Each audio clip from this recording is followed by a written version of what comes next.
Earlier in question time, I sought to ask the Attorney-General some questions about the satisfaction level that he had about the conduct of the matter that's now known as the Teapot Tapes. And sadly, from our country's Chief Law Officer, we heard significant evasion on answers to the questions that are of high public interest. I think it was a real shame that he declined to give the House his view on the matter in question, because what the public now want to know is why public resources were devoted to that investigation over the time of the election campaign. It's been a total waste of time and a distraction right from the start, sir. John Key and his complaint caused 3 police officers to investigate, to raid media organisations, and all this on a supposed matter of great principle. The great principle was that a media stunt staged between John Key and John Banks simply went wrong. And there was no expectation of privacy. All the experts agree on this. No possible expectation of privacy in the circumstances. And yet the Prime Minister chose to invoke the powers of the police, the coercive powers of the police, not just against individual citizens, although that's bad enough, but against the news media, the Fourth Estate, during an election campaign. And that's the sinister and chilling element, sir, of the entire matter. And it's chilling. Government ministers think it's a joke that the media shouldn't be able to do their job because of intimidation from the Prime Minister. All I can say to them is it's interesting when the Prime Minister's away, because they look more and more like the one-man band they are on that side of the table.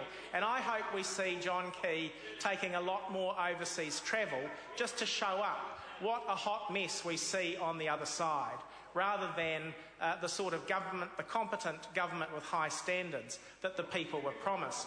Just remember, Mr Speaker, and I hope members opposite will remember this, the Prime Minister chose to invoke those scarce police resources at a time when the burglary rate was falling, the burglary clearance rate was falling below 25%.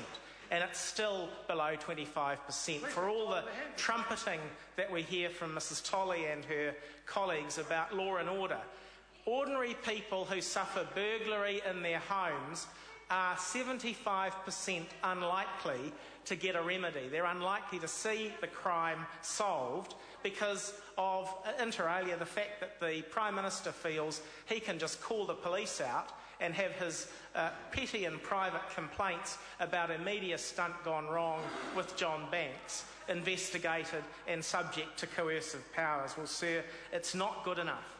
And now the Prime Minister says, well, I've turned the other cheek. Well, what changed John Key's mind, sir? He says it was the letter from the cameraman concerned, Mr Ambrose.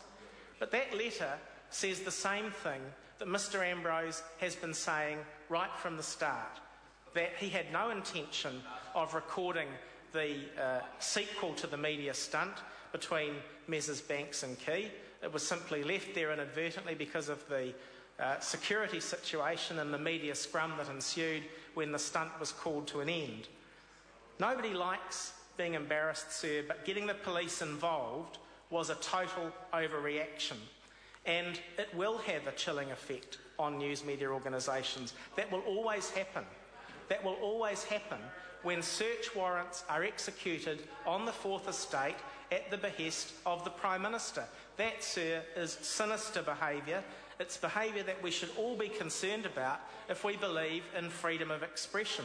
Now, John Key might think the police have spare time for this sort of thing, but we on this side of the House know that they don't.